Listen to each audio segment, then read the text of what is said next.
Olá, muito bom dia para você, muito bom dia para todo mundo. Vamos de muita informação a partir de agora. Está chegando o seu AB1 dessa quarta-feira, dia 9 de julho. São 11 horas e 48 minutos e nós estamos juntos aqui pela telinha da TV Asa Branca, pelo G1 Caruaru e região e também pelo Globoplay.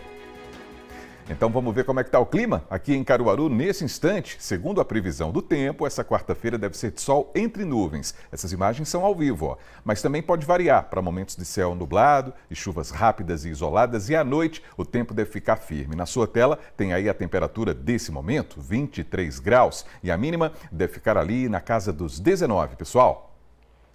Ayali Guimarães e Joel Almeida estão com a gente ao vivo, então vamos saber quais são os assuntos principais até esse momento no G1 Caruaru e região. Inclusive tem informações sobre fraude aqui no interior do estado, não é isso, Ayali? Um bom dia para você. Isso mesmo, Almir. Bom dia para você, bom dia a todos que acompanham o AB1 de hoje. Olha, essa fraude é no programa Leite de Todos, que é distribuído, que acontece aqui em Pernambuco. O leite é distribuído para famílias carentes. Na investigação, 40 pessoas, entre empresários e servidores públicos, foram indiciados. A polícia também a investigação apontou aí outros crimes, como lavagem de dinheiro. Daqui a pouco eu trago os detalhes dessa investigação. Almir. Perfeitamente, Ayali. Joel vai trazer todas as informações sobre o programa Dívida Zero do governo do estado, um programa de renegociação para alguns tributos, como ICMS e IPVA. Não é isso, Joel? Bom dia. Oi, Almir, bom dia para você, um ótimo dia para todo mundo que está com a gente aqui no AB1. O Dívida Zero, ele vem com a facilidade para ajudar esse cidadão, que pode ser uma pessoa física, na verdade pode ser também uma pessoa jurídica que está com dívidas com o Estado. Essas dívidas, elas podem ter descontos que vão até 100% dos juros e também dessas multas, e tem a facilidade também de dividir em até 10 anos. Daqui a pouco a gente volta com outras informações aqui no AB1, trazendo as informações sobre esse novo programa. Almir, qualquer coisa pode me chamar. Muito bem, Joel e Ayali conosco ao vivo nesse AB1. E olha, nessa edição a gente também vai falar sobre mais uma FENEARTE, um evento cheio de criatividade, identidade cultural e muita beleza.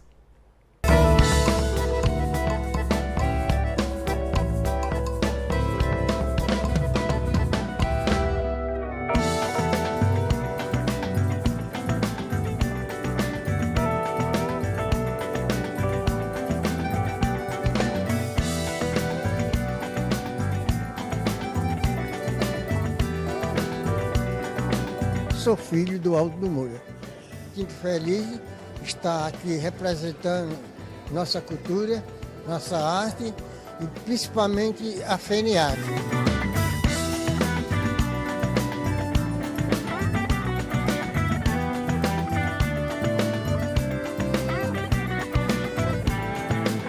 Para mim é um prazer muito grande de estar aqui, representando também as rendeiras que ficaram lá, na Tribo Chucuru.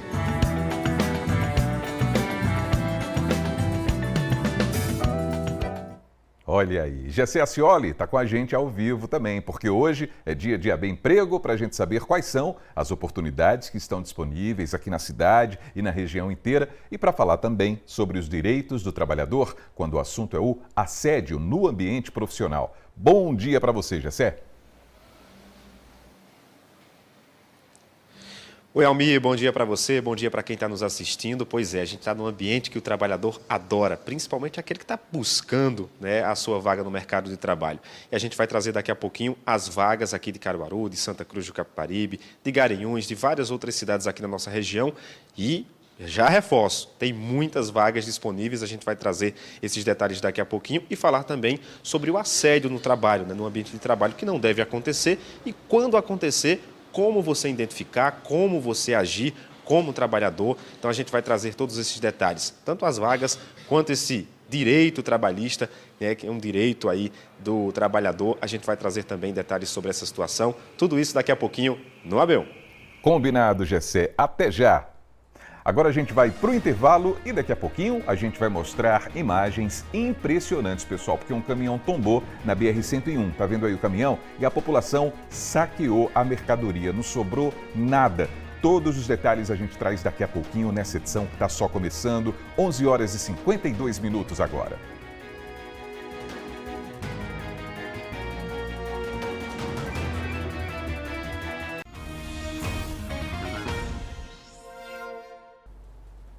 Então, o seu AB1 está de volta, 11 horas e 54 minutos. Vamos dar aquela olhadinha no movimento do trânsito aqui em Caruaru.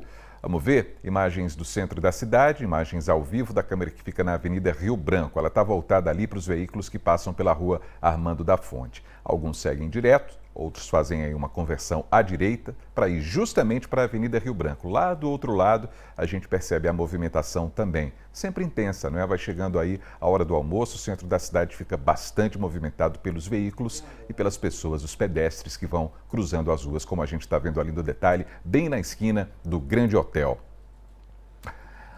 E a gente vai seguindo com o seu AB1. Olha só, essas imagens que a gente vai ver foram feitas hoje pela manhã. Foi um acidente que aconteceu na BR-101 em Ipojuca. Esse caminhão vinha de Minas Gerais, pessoal, carregado com leite e iogurte. E foi saqueado, hein? Várias pessoas participaram do saque, não sobrou nada no veículo. A Polícia Rodoviária Federal esteve no local e registrou a ocorrência, mas ninguém foi preso.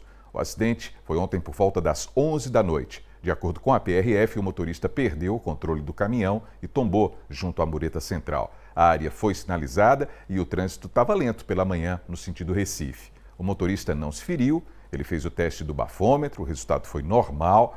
Ainda não há um horário para a retirada do caminhão, mas a previsão da PRF é de que seja feita ainda hoje.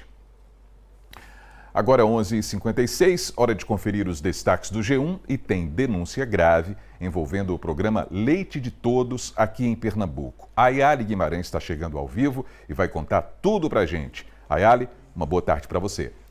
Oi, Almir, boa tarde para você, boa tarde a todos que acompanham a AB1. Como você falou, está em investigação, né, essa questão de fraudes no programa Leite de Todos. Esse programa é daqui de Pernambuco, famílias carentes recebem, né, doações de leite. De acordo com a investigação, 40 pessoas, entre empresários e servidores públicos, foram indiciados. A apuração também aponta que o grupo criminoso montou um esquema que envolvia uso de cooperativas de fachada, falsificação de documentos, fornecimento de leite adulterado e lavagem de dinheiro. Segundo o relatório final do inquérito, a organização criminosa atuava de forma estruturada, contínua e também com divisão bem clara daí das pessoas que estavam envolvidas, o papel que cada uma ia desenvolver nessa questão. E também a polícia disse que pessoas que já morreram, produtores rurais que já morreram, né, esse grupo de criminoso está usando os nomes dessas pessoas para fazer aí a lavagem de dinheiro. A polícia também disse, a investigação também disse que o leite fornecido estava em desacordo com os padrões de qualidade exigidos para consumo humano. Foram encontradas também irregularidades na refrigeração e também para armazenar esse produto nos centros de distribuição. Nós solicitamos uma nota ao governo de Pernambuco. Por meio de nota, o governo informou que os desvios de recursos no âmbito do programa Leite de Todos e todos os fatos aí que foram apontados dizem respeito a contratos e práticas ocorridos em gestões anteriores. O governo de Pernambuco também disse que está à disposição para prestar esclarecimentos e fornecer aí todas as informações necessárias para elucidar aí todos os fatos, né, que estão sendo investigados. Várias empresas daqui de Pernambuco e do Agreste de Pernambuco também estão envolvidas nessa questão da investigação. O G1 entrou em contato com cada uma delas, mas até o momento não teve nenhuma resposta. Esse é um caso, Almir, que a gente vai ficar acompanhando. Impressionante, hein, Ayali? Impressionante. No G1 também tem informações sobre confronto da polícia com criminosos aqui na região. Exatamente. 3 homens que são envolvidos no PCC morreram numa troca de tiros durante uma operação. Essa ação policial aconteceu no município de Casinhas, no Agreste de Pernambuco. De acordo com a Polícia Militar, entre os alvos da ação estava Edilson Mendonça Batista, de 39 anos. Ele é apontado como o principal chefe do PCC, que é o primeiro comando da capital. Além de Adeilson, morreram também Victor Santos de Lima, de 25 anos, e Felipe José de Santana, de 22 anos. Os três tinham antecedentes criminais, de acordo com a polícia. Os policiais disseram que os agentes já estavam em busca dessas três pessoas quando chegaram no local, na zona rural ali do município de Casinhas. Os policiais foram recebidos com tiros e foi nesse momento que houve a troca e os três suspeitos foram atingidos pelos tiros. Eles chegaram a ser socorridos, mas não resistiram aos ferimentos. O corpo dos três suspeitos foram levados para o IML daqui de Caruaru. A Polícia Civil registrou o caso como morte por intervenção de agente do Estado. Almir. Ayali, muito obrigado pelos primeiros destaques de hoje, hein? Estamos juntos nessa edição do AB1. Daqui a pouquinho você está voltando. Até já. Até já. Valeu, Ayali. Agora, meio-dia, pessoal. E olha, o governo de Pernambuco lançou o Dívida Zero na versão 2.0. O que é isso? É um programa de renegociação fiscal para tributos como ICMS, IPVA e outros impostos também. E olha, é possível ter descontos de até 100% em juros e em multas. Está vendo que oportunidade? Então a gente vai falar ao vivo com Joel Almeida. É uma oportunidade e tanto para quem tem débitos junto ao governo do estado. Não é isso, Joel? Boa tarde para você. Uma ótima oportunidade para quem tem esses e outros débitos, viu, Almir? Boa tarde para você, uma ótima tarde a todo mundo que está conosco aqui no AB1. O Dívida Zero já começou a valer, mas tem data para encerrar. Então, quem está devendo precisa correr para garantir esses descontos. Ao meu lado, o secretário da Fazenda de Pernambuco, Wilson de Paula.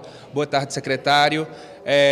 Primeiro, agradecer por estar aqui conosco no AB1. Seja bem-vindo ao nosso jornal. Queria saber a quem se destina essas renegociações. Quem pode participar do Dívida Zero?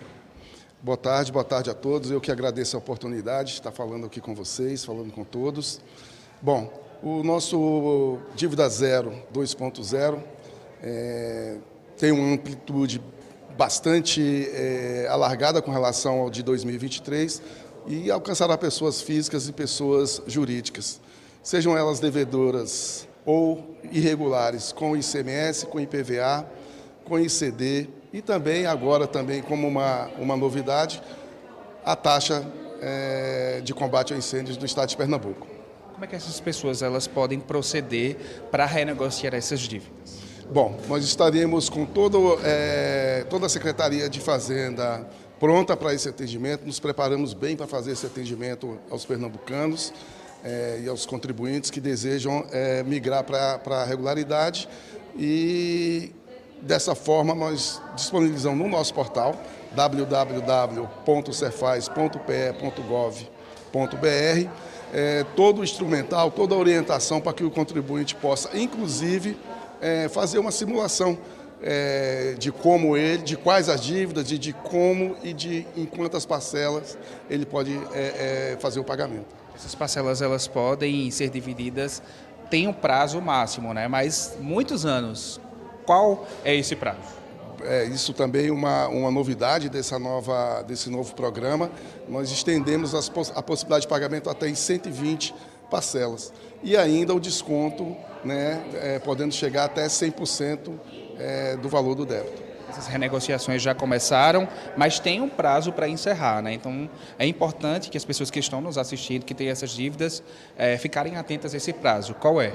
Exatamente. O programa se encerra no dia 28 de novembro e aqui, corrigindo uma informação ou dando ela de forma mais precisa, o desconto se dá na parte de juros e multas, podendo chegar até os 100%. Então, as pessoas têm até novembro desse ano para fazer essas renegociações, é isso? Tem até novembro para fazer. É importante ressaltar que são programas de difícil constituição. Esse programa nós tivemos que aprovar no CONFAZ, no Conselho de Política Fazendária do Brasil, e tem uma aprovação de forma unânime, então nós estamos aí diante de uma oportunidade para que o cidadão fique em dia com o Estado. Só para reforçar então, pessoas físicas, pessoas jurídicas, tem algum prazo específico de abrangência dessas dívidas, por exemplo, até o ano passado, até esse ano? Exatamente, são dívidas constituídas até dezembro de 2024, com desconto de até 100%, podendo ser parcelado, então, até 120 vezes. O senhor falou dos canais de atendimento da Cefaz, o site oficial da Cefaz Pernambuco, mas as pessoas também podem se dirigir até os postos de atendimento presenciais, aqui em Caruaru, no Recife, em outros municípios pernambucanos também. Exatamente, serão atendidos em todas as agências da Receita, inclusive no Expresso Cidadão, mas no Expresso Cidadão o atendimento estará restrito ao IPVA, nas agências abrangerá todos os débitos. Muito obrigado pelas informações, secretário. E é isso, Almir, dívida zero para zerar todas as dívidas, seja pessoa física ou pessoa jurídica. Até novembro deste ano é preciso ficar atento a esse prazo e correr para regularizar essas situações. Eu volto com você no estúdio. Ok, Joel, muito obrigado pelas informações e daqui a pouquinho você está voltando com outros assuntos nesse AB1. Valeu e até já! Daqui a pouquinho tem o Panorama CBN também para a gente seguir falando sobre esse assunto, hein? Por isso, a gente vai conversar mais com o secretário da Fazenda de Pernambuco, o Wilson de Paula. Não esquece, o Panorama começa às 2h na rádio que toca notícia. E em Taquaritinga do Norte, uma coletiva de imprensa vai divulgar em instantes informações sobre a 6ª edição do Festival Café Cultural. Então, Matheus Antunes é quem traz as informações para a gente agora. Uma boa tarde para você, Matheus. Boa tarde para todo mundo que está acompanhando o AB1. Estamos aqui em Taquaritinga do Norte para participar da coletiva de imprensa que vai informar a programação do Festival do Café Cultural aqui da cidade de Taquaritinga. Taquaritinga que tem o título da cidade, a capital do café, desde 2019, quando a Assembleia Legislativa denominou esse título para a cidade de Taquaritinga do Norte. E eu estou aqui com o prefeito da cidade, Genivaldo Ferreira. Genivaldo, seja bem-vindo ao AB1 e fala pra gente um pouquinho da expectativa para esse ano, né? E o que tem de novidade para o ano de 2025. Boa tarde. Boa tarde, dizer a alegria que a cidade está, a expectativa que a cidade está. Hoje a gente vai fazer o maior evento de todos os tempos, de uma forma diferente. Esse ano a gente proporciona não só as festas em ruas, mas a possibilidade do turista vir durante a semana inteira, a partir da segunda-feira, conhecer as fazendas de café, conhecer a produção, degustar produtos feitos originalmente pelo café, conhecer atividades típicas como o forró nas fazendas. Enfim, será uma semana intensa com palestras, com oficinas, tudo relacionado ao café.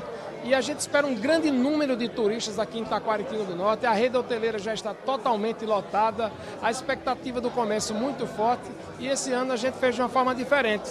A gente uniu o privado, uniu ao público, trouxe os cafeicultores para fazerem parte das decisões do evento. E aí a gente tem a certeza que, escutando a todos, dentro de uma forma participativa, a gente vai ter um grande sucesso. E a expectativa é que seja o maior público da história, pela quantidade de artistas, pela forma eclética que nós estamos nos proporcionando a trazer para Taquaritinga do Norte e também pelo envolvimento de toda a sociedade nesse grande projeto que não é do prefeito, é da cidade e é de todos. O prefeito falou em atrações, pode citar para a gente alguma das principais atrações que passarão pela cidade de Taquaritinga do Norte? Com certeza, estará aqui Ana Carolina, estará Limão com Mel, estará Edson Gomes e outras atrações, são diversas em todos os estilos, para que a gente proporcione aí a alegria de todos. Certo, muito obrigado, prefeito. Eu é que agradeço e convido a todos, entre 4 e 10 de agosto, que venham a Taquaritinga do Norte e conheça essa joia pernambucana que é a nossa cidade. Obrigado. Como o prefeito estava falando, o festival aqui do café acontece entre as datas de 4 e 10 de agosto, mas você é convidado a estar participando. A imprensa também está aqui para poder acompanhar a coletiva e a gente também saber mais atrações e tudo você vai acompanhar o restante das informações na segunda edição do AB2. Almir.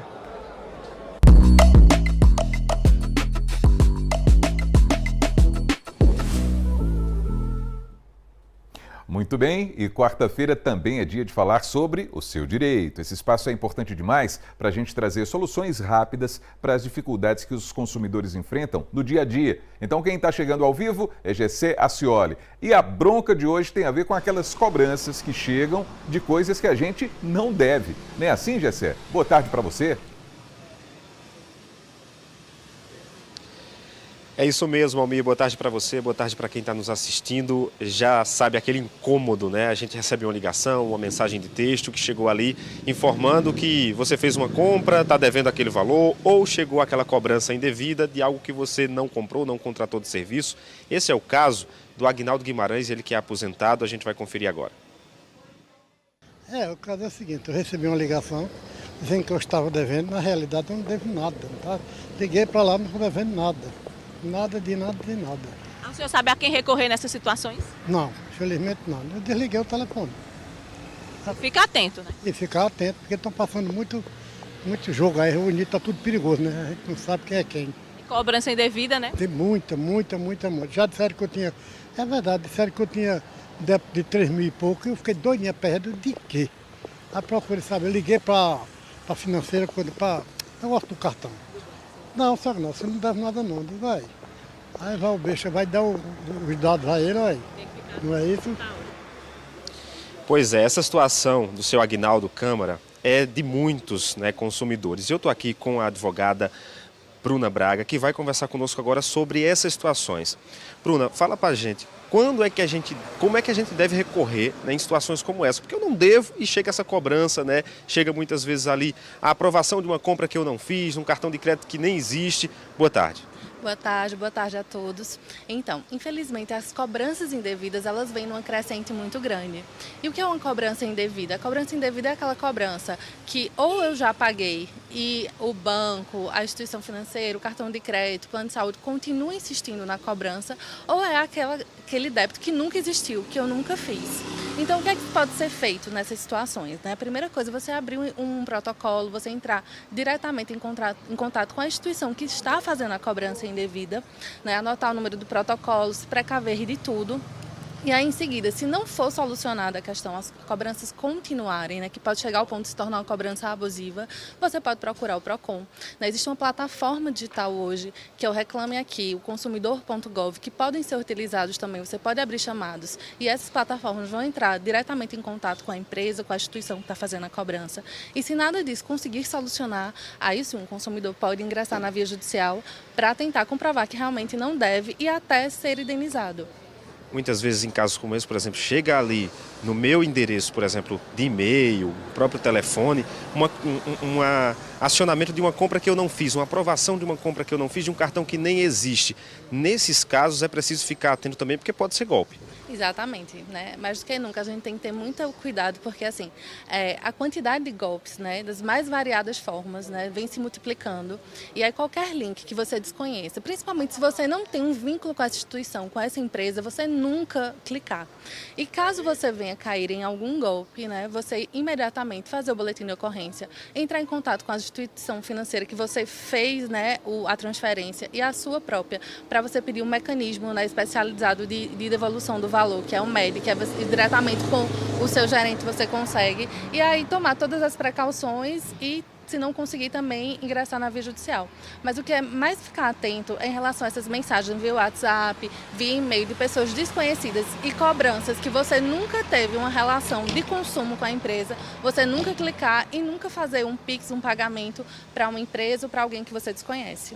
Bruno, existe também, por exemplo, um link que chegou ali, muitas vezes são, no caso de seu Agnaldo, que é aposentado, muitas vezes as pessoas de idade não sabem ali mexer direito no telefone, acaba clicando no link. É preciso tomar cuidado, chamar uma pessoa que entenda para evitar esse tipo de situação. Exatamente, né? E aí a gente vem passando por uma crise no país, né? Principalmente em relação aos aposentados. Houve muito vazamento de golpes, né? E a Lei de Proteção Geral de Dados, ela protege o consumidor em relação a isso. Então, as empresas que permitiram que houvesse esse vazamento de dados têm que ser responsabilizadas. Então, assim, nunca clicar, gente, em nenhum link que você desconhece, que você desconfia. E aí, se você é idoso, você tem uma certa dificuldade, sempre procurar ajuda. Muito obrigado, Bruna Braga, que é advogada e trouxe essas informações importantes. A gente sabe o quanto é preciso ficar atento nesses casos e o quanto é chato também ficar recebendo uma cobrança que você não deve. Se você, assim como o seu Agnaldo, tem alguma dúvida, algum questionamento em relação a essa situação, que está acontecendo alguma coisa que está ali confrontando o seu direito como consumidor, manda mensagem para o nosso WhatsApp, é o DDD 81 998 9198-8212, manda sua mensagem e participa conosco aqui do quadro Seu Direito. E a gente está sempre aqui para trazer informações importantes e esclarecedoras como essa, né, Almir? Estamos sempre atentos, não é isso, Gessé? Exatamente. Então, muito cuidado aí quando chegar esse tipo de mensagem por esse aparelhinho, hein? Chega aí pelo celular, tem um clique aqui, às vezes vem no destaque, né, Gessé? Clique aqui, é urgente. Aí a pessoa no ímpeto vai lá e clica e é aí que cai no golpe. Então, nada de digitar dados, né? Fornecer números pessoais, nada disso e muito menos clicar nesses links, né? Para a gente evitar esse tipo de dor de cabeça. Muito obrigado, viu, Gessé? Valeu! Intervalo no AB1 e daqui a pouquinho a gente vai falar sobre a FENEARTE, que começa hoje, pessoal. E nós somos até Pesqueira para conhecer o talento da Dona Odete. Olha aí, ela tem 97 anos e vai ser homenageada na FENEARTE. É daqui a pouquinho, hein? 12h, 14 minutos. A gente volta já.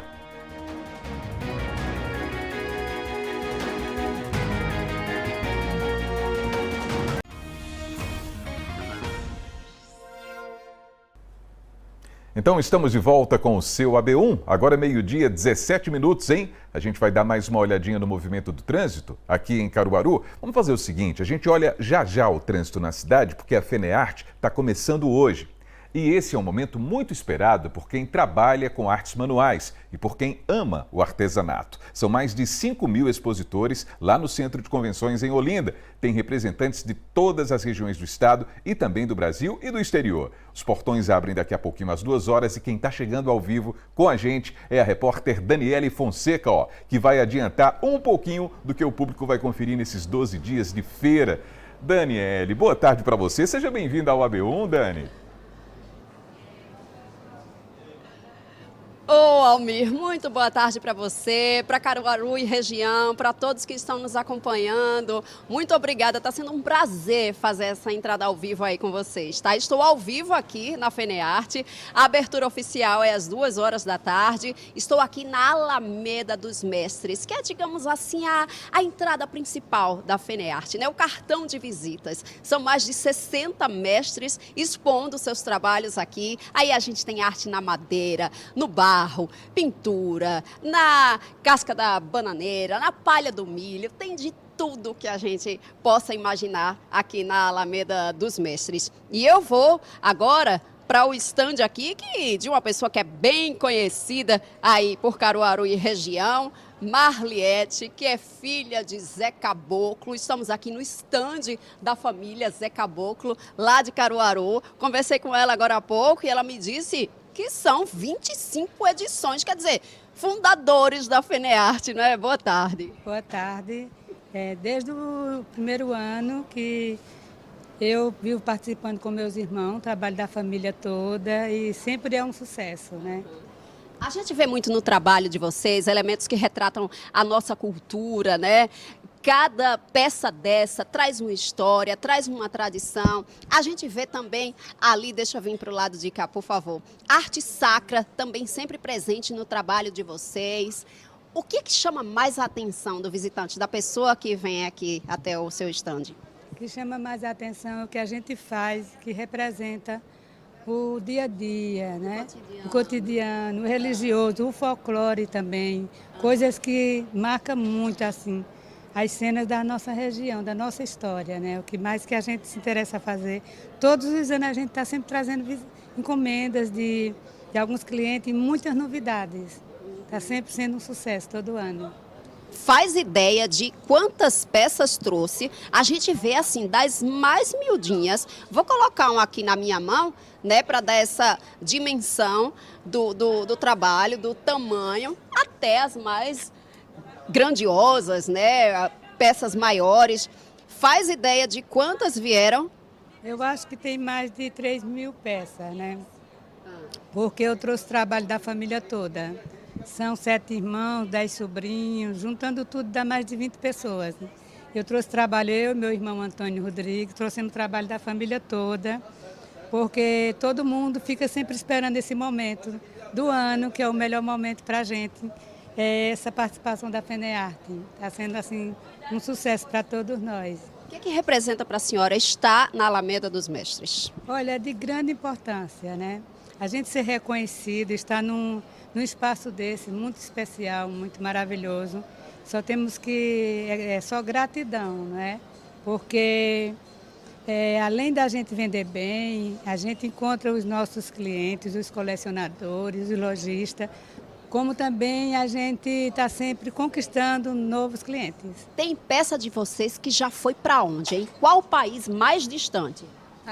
Já vendemos para Itália, França, Portugal, até a Austrália, né? Para França, para vários lugares, vários países e também vários estados do Brasil. Foi um prazer falar com a senhora, viu? Pessoal, olha, a FENEARTE vai até o dia 20 de julho, tá? De segunda a sexta funciona das 2 da tarde até as 10 da noite. Sábado e domingo abre mais cedo, às 10 da manhã e vai até às 10 da noite. E os ingressos têm preços variados também. Durante a semana, a meia entrada é R$ 6,00, a inteira 12, final de semana a inteira 16, meia entrada 8. E aí eu sei que vem gente de todo lugar de Pernambuco, vem até excursão para aqui, né? A gente vê uma cena assim muito comum, os ônibus chegando com os visitantes. Almi, a gente volta aí com você no estúdio da B1. Muito obrigado, Dani. Daniele Fonseca trabalhou com a gente muito tempo aqui também na redação da TV Asa Branca, né? E trouxe essas informações ao vivo, ó, da abertura da FENEARTE. Sensacional. Bom trabalho para você, Dani. Pois é, pessoal, a FENEARTE completa 25 anos e sempre chega com muitas novidades, além de prestar homenagem aos grandes mestres da cultura popular. Entre os destaques desse ano está Odete Cavalcante Maciel. Dona Odete, ó, é uma artesã de 97 anos que ensinou os segredos da renda renascença para várias gerações. Formou mais de 5.000 mulheres com esse trabalho delicado, feito com linha, agulha e horas de dedicação. E continua produzindo tudo isso até hoje. Veja na reportagem. Na entrada de Pesqueira, no agreste de Pernambuco, o monumento traz uma personagem que é símbolo da vocação local. Uma rendeira em pleno ofício com um rolo de tecer no colo. Sob as bênçãos de Nossa Senhora das Graças, a renda renascença resiste. A história diz que a renda renascença chegou ao Brasil ainda no período colonial, com as freiras católicas, uma arte que deixou os conventos e atravessou o tempo. Aqui em Pesqueira encontrou a maior de todas as mestras e a gente veio conhecer a Dona Odete e a sua longa história de amor pela renda que deu mais identidade ao artesanato pernambucano. Chegamos à casa onde Dona Odete criou os 4 filhos no centro da cidade. Ela já estava à nossa espera. Olá! Como vai? Mais ou menos, né? A rendeira, que propagou a arte da Renascença por décadas, é merecidamente reconhecida como mestra. Ensinou os diferentes pontos da renda delicada por 25 anos, com carteira assinada, mas desde a adolescência já era professora de quem quisesse aprender. A senhora acha que já ensinou quantas mulheres a fazer renda? Eu sei lá. A quantidade eu não sei não, minha filha. Mas ninguém ensinou mais do que a senhora? Não. Eu posso dizer que essa Renascença só foi para frente por causa de mim mesmo. Alunas matriculadas no curso oferecido pela prefeitura no passado foram 5.000 e a professora continua ensinando até hoje. E passou muito de 5.000 alunos. Maria, a pessoa com 97 anos, até hoje nunca deixou, né?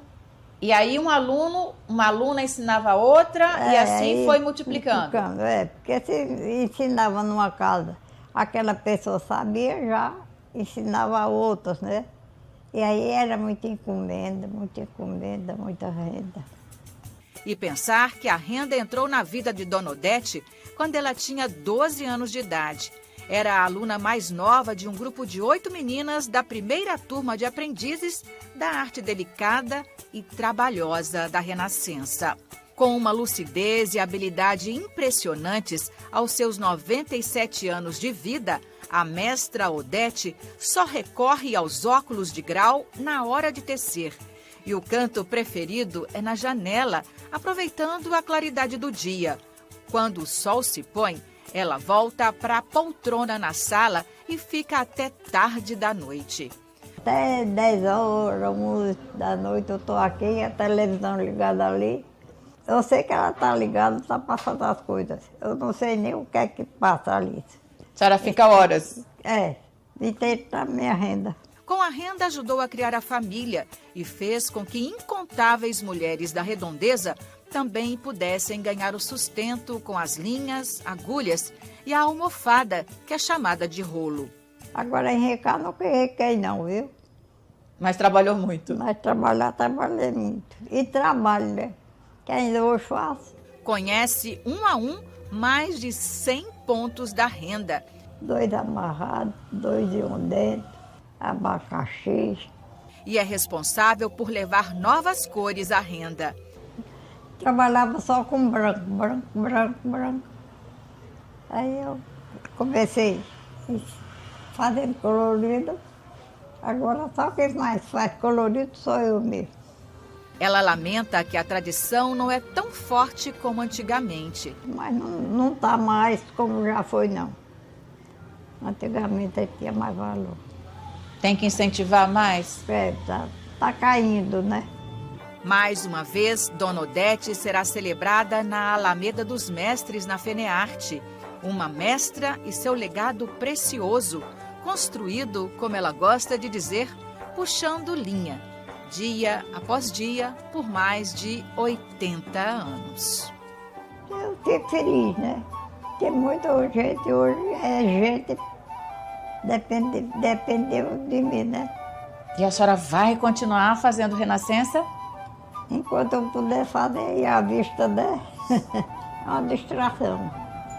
Não é pensando em dinheiro nem nada não, porque é uma distração.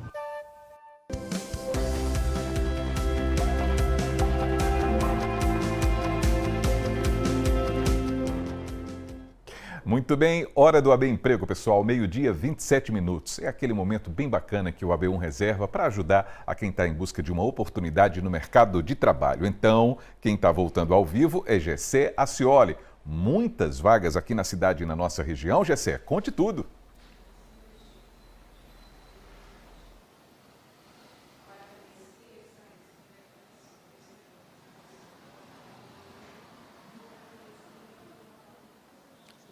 Pois é, Almi, muitas vagas disponíveis aqui na nossa região, também em outras cidades, né, que compõem aqui o Agreste. Inclusive, a gente vai saber como é que estão essas vagas disponíveis em Garanhuns e outras cidades da região. Em Arco Verde tem 2 vagas para cozinheiro, uma para cuidador de idosos, 2 para montador de automóveis, uma para promotor de vendas e outra para vistoriador veicular. Em Belo Jardim tem uma vaga para ajudante de motorista, 2 para motorista de caminhão, uma para pedreiro e outra para servente de obras. Em Bezerros tem uma vaga para agente de coleta de lixo, 2 para assistente administrativo, vagas também para atendente balconista, auxiliar de armazenamento e auxiliar de cozinha, 9 vagas para auxiliar de limpeza, 3 para auxiliar de linha de produção, uma para auxiliar de pizzaiolo, 2 para costureira, uma para cozinheiro, outra para desenhista industrial gráfico, 3 vagas para garçom, 8 para operador de vendas. Também tem vagas para pedreiro, pintor, recepcionista, repositor de mercadorias, serralheiro, soldador, supervisor de seção de serviços gerais, técnico automotivo, técnico mecânico, vendedor interno e vendedor pracista. Em Garanhuns tem vagas para auxiliar de cozinha, mecânico de automóveis e caminhões e soldador. Em Pesqueira tem uma vaga para agente de microcrédito. E em Serra Talhada tem uma vaga para atendente de lojas e outra para vendedor pracista. Pois bem, tá aí as vagas de várias cidades, inclusive de Garanhuns, e a gente vai saber agora como é que está a quantidade de vagas aqui para Caruaru e também para Santa Cruz do Capibaribe. Em Caruaru tem 4 vagas para ajudante de carga e descarga de mercadoria, 40 vagas para atendente de lojas e mercados, 4 para auxiliar administrativo, 3 para auxiliar de limpeza, 1 vaga para auxiliar de logística, 4 para camareira de hotel, 3 para eletricista de instalações de prédios, 2 vagas para fiscal de loja, 2 também para instalador de sistemas eletroeletrônicos de segurança, 1 para mecânico eletricista de veículos automotores, 2 vagas para montador de vidros, 2 também para motorista de caminhão, 4 para motorista de ônibus urbano, 1 para operador de caixa lotérico, 2 vagas para pedreiro, vagas também para pintor a pincel e rolo, serralheiro, soldador e técnico em segurança do trabalho. Em Santa Cruz do Capibaribe tem uma vaga para analista de recursos humanos, 5 para armador de ferros, 4 para assistente administrativo, 2 para auxiliar administrativo. Também tem vagas para auxiliar de padeiro, camareira de hotel, consultor de vendas, costureiro, fiel de depósito, gerente de marketing, gerente financeiro, oficial de serviços gerais e operador de caixa. Além de 8 vagas para pedreiro, 1 para prensista, 2 para promotor de vendas, 12 para servente de obras, 5 para vendedor interno, 7 vagas para vendedor porta a porta e 2 vagas para zelador. Pois é, essas são as vagas aqui para Caruaru e também Santa Cruz do Capibaribe. O pessoal da Casa do Trabalhador também reforça, né, dessas vagas trazidas aqui no AB Emprego de hoje, para ajudante de padeiro, auxiliar de costura, auxiliar de cozinha, camareira de hotel, forneiro de padaria, mecânico eletricista de veículos automotores, também pintor a pincel e rolo, além de soldador. Essas são vagas que estão disponíveis em grande número e também com dificuldade para serem preenchidas. E a gente lembra que é só se dirigir aqui à Casa do Trabalhador para mais informações, na rua Floriano Peixoto, 147, na área central de Caruaru, aqui no bairro Nossa Senhora das Dores, que funciona de segunda a sexta-feira, sempre das 8 às 5 da tarde. Ou acessar o site cdep.pe.gov.br. Almir. Muito bem, Gessé. Então a gente aproveita agora para falar sobre direito trabalhista, hein? Porque existem vários tipos de assédio, não é? Inclusive no ambiente de trabalho. Por isso é muito importante que o trabalhador e a trabalhadora consigam identificar essa prática e denunciar, hein, Gessé? Pois é, Almir, a gente sabe que são direitos do trabalhador e, nesse caso, muito mais, né? A gente vai conversar agora com o Flávio Oliveira, que é advogado trabalhista. Flávio, explica para a gente, existem alguns tipos de assédios dentro do ambiente de trabalho que precisam ser observados pelo trabalhador que está passando por isso. Boa tarde. Boa tarde a todos. Sim, perfeitamente. Existem basicamente no ambiente de trabalho 2 formas de assédio. O assédio moral e o assédio sexual. Diferenciando eles, o assédio moral ele é praticado pelo empregador ou qualquer preposto, ou seja, qualquer funcionário, e ele pode ser praticado de forma que seja sistemática, habitual, ou seja, corriqueiro, aquele procedimento, aquele ato, e tenha a intenção de ferir ou fisicamente ou psicologicamente aquele trabalhador. Já o assédio sexual, ele é uma matéria especial do qual o empregador ou seu preposto, que seja superior hierárquico. A gente teve um probleminha aí no sinal, não é, com o Gessé Ascioli para tratar desse assunto aqui no AB Emprego. Daqui a pouquinho a gente refaz essa comunicação e volta com ele com essas orientações sobre assédio no ambiente de trabalho. Então, a gente vai para o AB Esporte, hein? Porque teve caruaruense representando aqui a nossa cidade, o nosso interior, na Copa do Mundo de Clubes. Herbert Ramos está chegando para contar essa história para a gente, hein, Herbert? Boa tarde para você. Olá, Almir, boa tarde para você, boa tarde para todo mundo ligado aqui no AB1. Ontem nós divulgamos aqui a semifinal da Copa do Mundo de Clubes entre Chelsea e Fluminense. E não é que tinha caruaruense lá em Nova Jersey acompanhando o jogo do estádio? Olha só que registros interessantes dessa dupla com a camisa do Central lá no MetLife Stadium, nos Estados Unidos.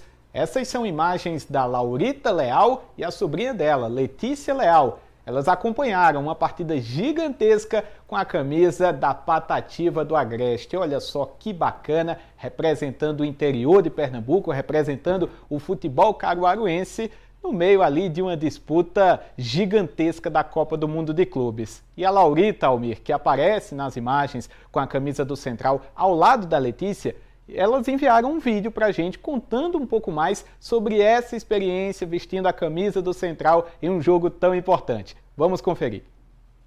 Fomos assistir o Mundial de Clubes, claro que usando a nossa camisa do Central, né, representando a nossa cidade, nosso time de coração. E eu ia nos jogos do Central desde quando eu era pequenininha, meu pai me levava. É isso, e essa paixão veio de berço. Não tinha como ir para o Mundial de Clubes com outra escuta, outra blusa, a não ser Central. A do Central. É isso aí. Avante Patativa. É isso, avante Patativa no mundo inteiro. Muito bem, que registro sensacional, não é? Bom demais. Assim a gente vai contando histórias mundo afora, né, Herbert? Muito bacana, Almir, essa paixão pelo time da cidade delas, né, pelo time de Caruaru, mesmo estando presenciando o duelo entre equipes de várias partes do mundo, ainda assim levaram a camisa do Central, fizeram questão de representar o futebol do interior, representar essa paixão pelo alvinegro lá nos Estados Unidos. Bem demais, parabéns aí para a Letícia, para Laurita, que elas tenham aí outros momentos também felizes com a camisa do Central, Almir. Olha aí, uma dupla alvinegra. Agora a gente vai falar sobre o futebol pernambucano de forma mais específica, porque tem um time aqui da cidade apresentando um novo treinador, né, Herbert? Exatamente, Almir. O Caruaru City anunciou seu novo treinador. Leopardo definiu o comandante para a temporada 2025. Arlindo Neto será o técnico do Caruaru City na Série A2 deste ano. O profissional já acumulava 4 temporadas como auxiliar técnico do Leopardo, ou seja, conhece muito bem o Caruaru City e agora vai assumir o futebol profissional. O anúncio do novo comandante foi feito através das redes sociais do Caruaru City, que agora vai ao mercado em busca de contratações para montar o elenco e buscar a conquista do acesso à primeira divisão. Caruaru City foi campeão da Segundona em 2021 e volta agora com a expectativa de repetir o feito na atual temporada e retornar à elite do futebol estadual. E o Arlindo Neto, Almir, já falou como novo treinador do Caruaru City. Vamos conferir agora as primeiras palavras do novo comandante. Feliz de estar de volta ao Caruaru City, né? Essa vai ser a minha 5ª passagem no clube. Estou aqui desde o início do projeto com o profissional 2021, onde a gente conquistou o título e o acesso à primeira divisão. Então, já conheço a ideologia do clube, a gente vem para dar seguimento no trabalho e, se Deus quiser, a gente poder fazer uma grande competição aí e voltar à primeira divisão, que é onde o Caruaru City merece estar. Boa sorte para o professor Arlindo, né, nesse retorno com essa missão aí. É isso, a gente fica na torcida também. Só que a gente sabe que o mando de campo é algo importante, é um componente fundamental. E você tem informações sobre o estádio que vai ser utilizado pelo Caruaru City na disputa da Série A2 do Pernambucano, Herbert? Já tem assim uma definição?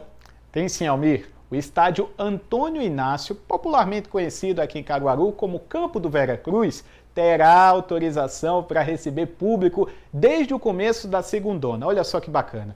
O Veracruz enfrentou dificuldades para a liberação do público em 2024, quando o Caruaru City estava na 3ª divisão estadual e só teve as autorizações confirmadas já no fim da Série A3 do Pernambucano. Em 2025, essa liberação será desde o começo, o que possibilita que o estádio receba público. Nas redes sociais, o time de Caruaru comemorou essa liberação e anunciou que vai ter plano para o sócio-torcedor acompanhar o time no estádio, até mesmo de graça. A expectativa do clube é receber um bom público no Veracruz ao longo da 2ª divisão estadual, que está prevista para começar no dia 30 de agosto. Então, Almir, é um verdadeiro convite do Caruaru City ao torcedor para poder comparecer ao campo do Veracruz e poder também acompanhar a 2ª divisão do futebol pernambucano. E eu vou fazer mais um convite aqui também, porque os principais destaques da 2ª divisão, toda essa preparação dos times da nossa região, estarão lá no GE Caruaru e região. Então a gente segue atualizando por lá. Eu vou ficando por aqui. Amanhã eu tô de volta, Almir. Tamo junto, Herbert Ramos. Grande abraço para você e até amanhã. Vamos seguindo então com o AB1, a gente vai voltar a falar com o Gessé Ascioli aqui no AB Emprego, né? Ele estava falando há pouco sobre assédio no ambiente de trabalho e a gente retoma esse assunto importante agora. Gessé.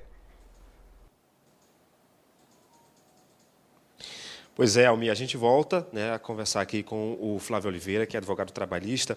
Flávio, você estava explicando sobre as diferenças entre o assédio moral e o assédio sexual dentro do ambiente de trabalho.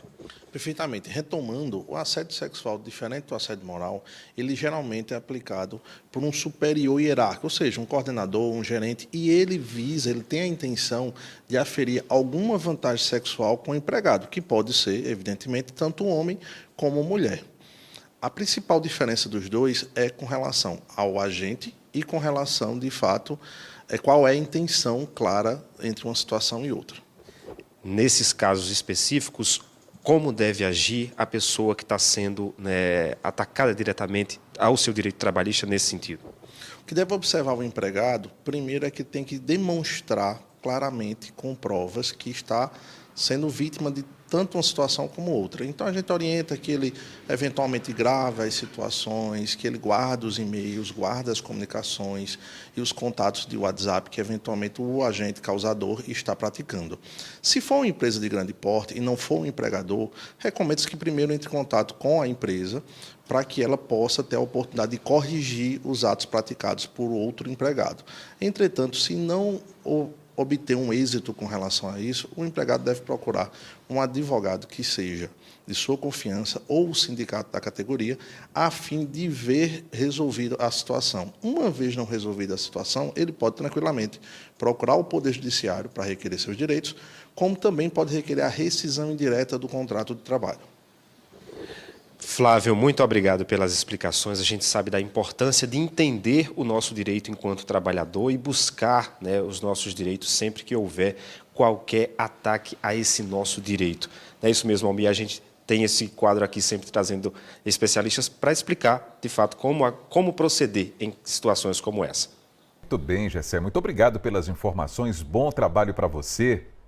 No próximo bloco, a gente vai falar sobre o FIG, o Festival de Inverno de Garanhuns começa amanhã. Aí a gente vai trazer um guia completinho para você curtir o evento. E ainda, vamos mostrar um mágico aqui de Caruaru que vai participar de uma competição internacional, hein? O seu AB1 volta já, 12h, 42 minutos agora.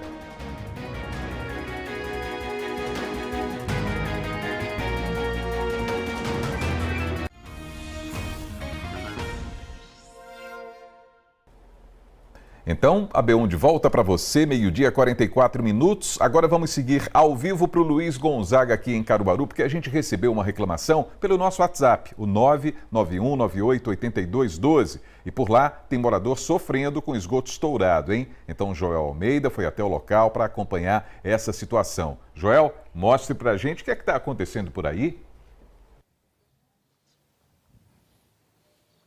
Oi, Almir. Oi, pessoal. Bem-vindos à Rua Saudade de Pernambuco. Fica aqui no bairro Luiz Gonzaga, como você falou, Almir.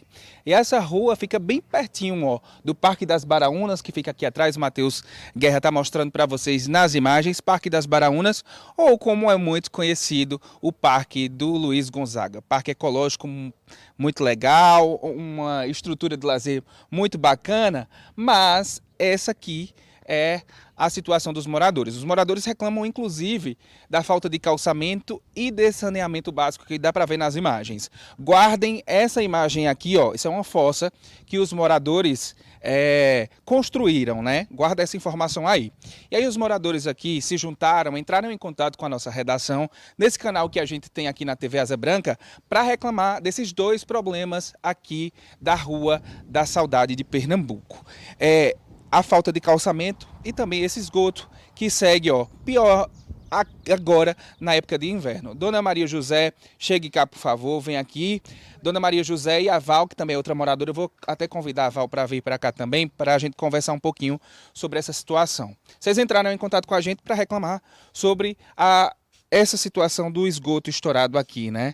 Boa tarde para a senhora. Há quanto tempo vocês vêm sofrendo com isso?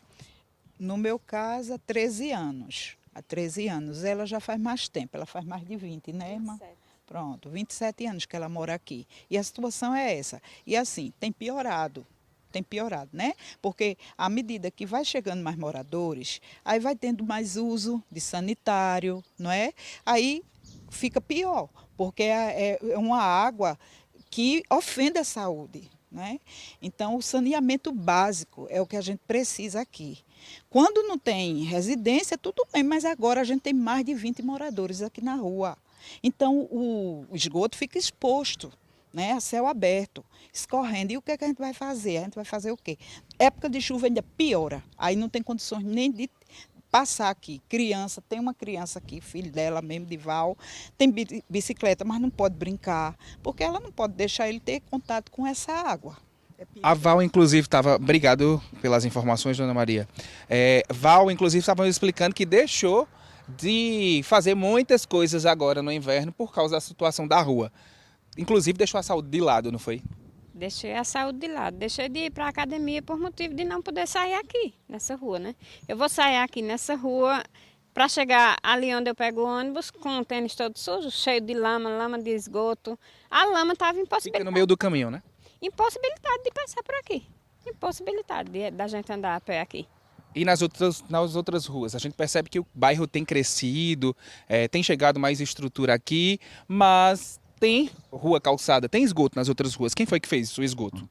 Acredito que foi a prefeitura, né? A gente precisa de ajuda, seja da prefeitura, seja da Compesa, seja do que for, mas a gente precisa melhorias para essa rua. Você vê que é uma rua que tem bastante casa, tem bastante morador, mas infelizmente a situação é essa. É isso, olha só, a gente procurou a Compesa para saber o que é que eles dizem em relação à rua Saudade de Pernambuco. A Compesa, disse a nossa produção, sem nota, né, disse que como não tem rede de saneamento, a prefeitura seria responsável e que a gente procurasse a prefeitura.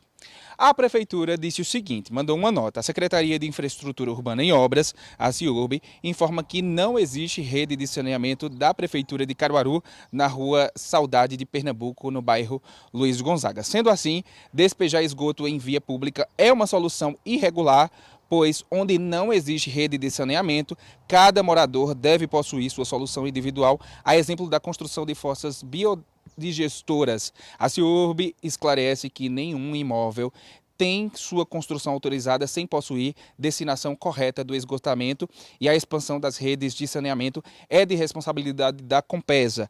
Em relação ao calçamento da via, a equipe de projetos irá ao local para fazer o levantamento da demanda e incluir o serviço no cronograma futuro de ações com aplicabilidade, tão logo os recursos financeiros estejam disponíveis. Então, a prefeitura está dizendo na nota que é de responsabilidade então dos moradores. Os moradores têm essas fossas, fizeram a construção das fossas, como a gente mostrou no início do ao vivo, então fica difícil saber então de quem é a responsabilidade desse esgotamento sanitário, do saneamento básico, que é uma condição básica que todo brasileiro tem, está lá na Constituição brasileira, e falta também calçamento. Então fica difícil de entender e até onde vai essa quebra de braço. Os moradores então ficam aguardando, e eu vou terminar meu ao vivo com essas imagens, afinal, ninguém queria morar no lugar assim, né? Eu volto contigo, Almir.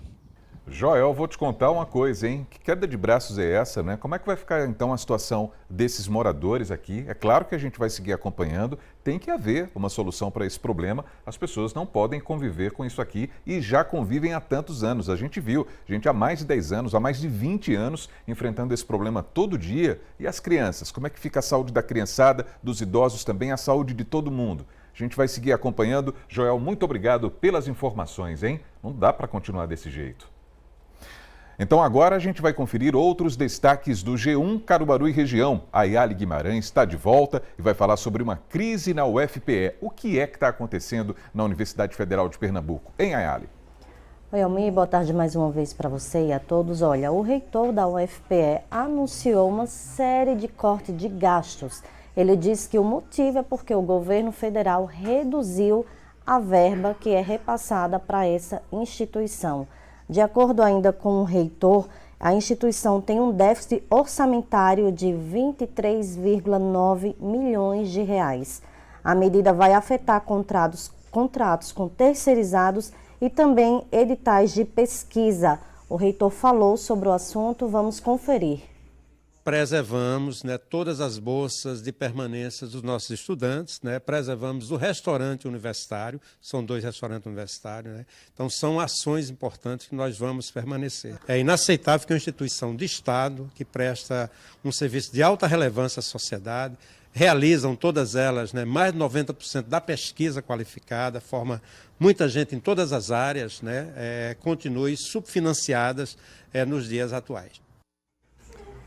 O reitor também disse, através da UFPE, que as sedes das instituições em todo o estado de Pernambuco, algumas obras estão sendo feitas nessas sedes, Almir, e essas obras vão sofrer também impacto por causa dessa redução. Almir. A gente vai seguir acompanhando esse caso também, aí no G1. E também tem informações no nosso portal a respeito de um decreto de situação de emergência aqui em Pernambuco? É isso mesmo, é que o governo de Pernambuco decretou estado de emergência em 102 cidades aqui do estado. Isso por causa da estiagem, que de acordo com o governo já tem se estendido mais do que eles esperavam. Esse decreto ele foi publicado no Diário Oficial ontem e vai valer 180 dias. Essas cidades são do Agreste e Sertão de Pernambuco. Nós temos uma arte com algumas dessas cidades e entre elas estão os municípios de Caruaru, Belo Jardim, Bezerros, Brejo da Madre de Deus, Gravatá, Toritama, entre outras cidades também do sertão de Pernambuco. De acordo com o governo, essa medida é para diminuir o impacto da seca em toda a região. Algumas ações já foram providenciadas, né, e já vão ser realizadas com apoio logístico às prefeituras, distribuição de água e também de carros-pipas. É outra situação que a gente vai ficar acompanhando. Almir. Exatamente, Ayali Guimarães. Muito obrigado pelos assuntos de hoje. Bom trabalho para você e até amanhã. Até amanhã. Valeu. Agora, meio-dia, 53 minutos e o Festival de Inverno de Garanhuns, hein? O FIG está chegando. Um evento que tem muitos polos e várias atividades culturais. Então, para quem vai curtir o evento, a gente preparou um guia completo. Veja na reportagem de Leonardo Costa. Durante o FIG, Garanhuns se transforma em um grande palco a céu aberto. São mais de 20 polos espalhados por diversos pontos da cidade. Quem chega pode curtir música, teatro, dança, circo e cultura popular. O festival realmente o maior festival multicultural da América Latina, porque ele envolve todas essas linguagens, né, que vocês podem conferir durante o período de 10 a 27 de julho. Certo, além disso pode nós sim. também temos as oficinas que fazem parte desse momento. Tem alguns polos que são destaque no evento, como o palco Mestre Dominguinhos no centro, com grandes shows que arrastam multidões.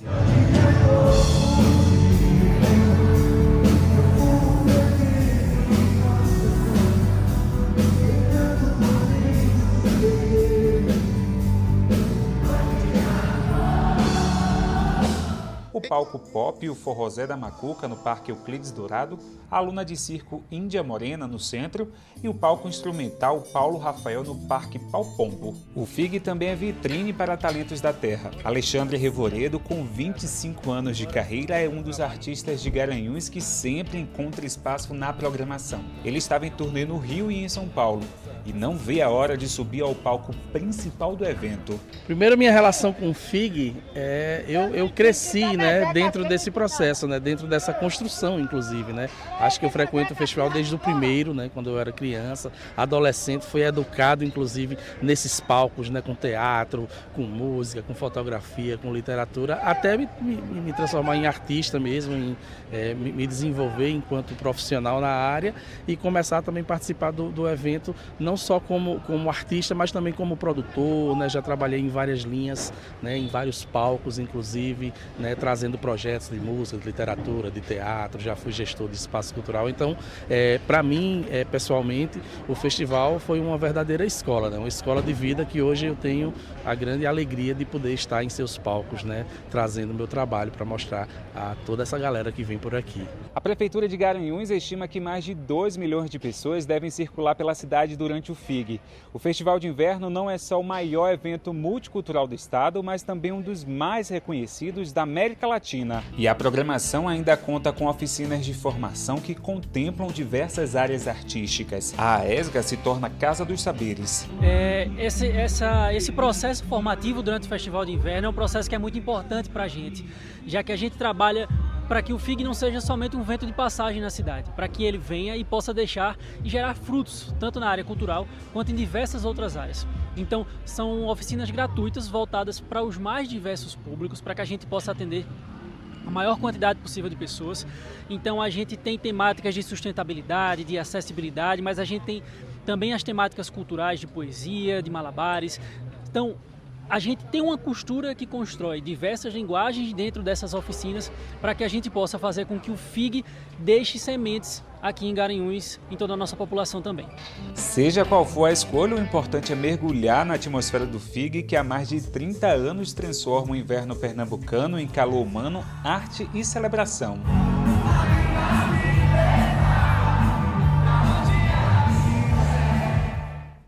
O FIG é demais. E agora a gente vai conhecer um ilusionista pernambucano que conseguiu algo inédito, pessoal. Representar o Brasil em um campeonato internacional de mágica lá na Itália. O Rafa Santa Cruz é daqui de Caruaru. se apaixonou por essa arte quando era criança e hoje faz espetáculos cheios de cultura nordestina e truques incríveis, hein? Vamos ver?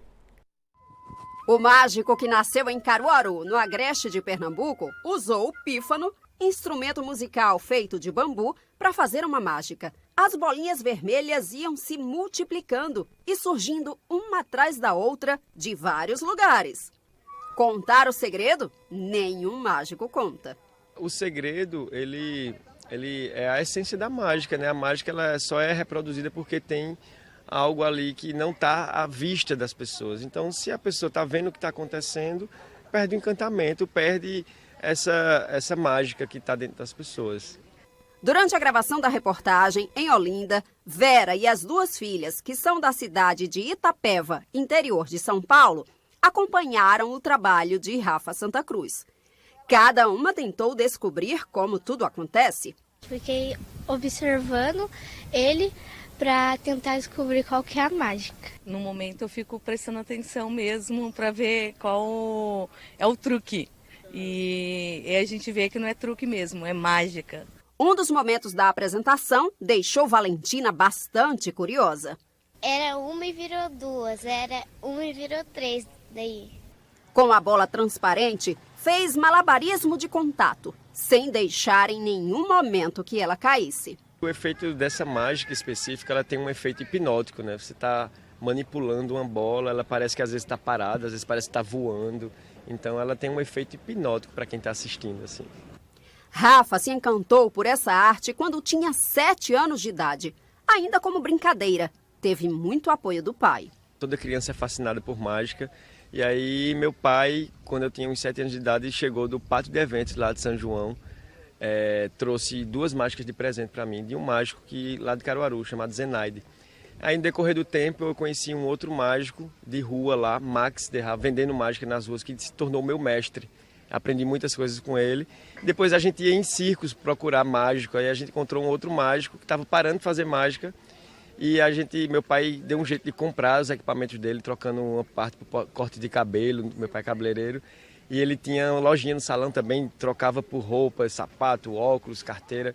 E aí eu comecei a trabalhar com 12 anos de idade, mas eu tendo essas 3 referências, 3 mágicos, um de aniversário, outro de rua e um de circo.